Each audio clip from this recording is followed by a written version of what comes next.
مطعم ابو حيدر. ابو حيدر ده عايش بقاله مليون سنه، فين الانتيريور ده ديزاين مطعم في المطاعم اللي الموضوع؟ عايشه على الدرج. بس ناجح لحد النهارده، انت ما بتعرفش تقف قدامه. ايوه بس هو فتح فرع واحد. هم صح ولا احنا صح؟ ايه رايك؟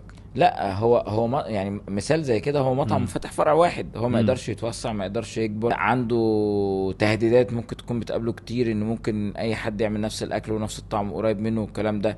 في ناس عملت، انا شفت ناس عملت كتير بس ما عرفوش واعتقد 100% انا من الناس اللي بتحب ابو حيدر جدا، وما فيش سنه انزل القاهره ما اكلش من عنده طبعا. اعتقد برضو حجم الزحمه اللي عنده بدا يقل سنه، لان المطاعم اللي بتقدم نفس اكله زادت. تمام. وعلى فكره عايز اقول لك على حاجه، ابو حيدر ممكن يكون مطعم من المطاعم اللي هي لو طورت وغيرت الديكوريشن اشتغل. يعني في مطاعم انت لو طورت فيها، هو الكونسبت بتاعه قايم على كده على صحيح. فكره. الكونسبت عند ابو حيدر مثلا ان انت تروح تاكل وتقف في الشارع، تاخد سندوتش شاورما، تركن على اي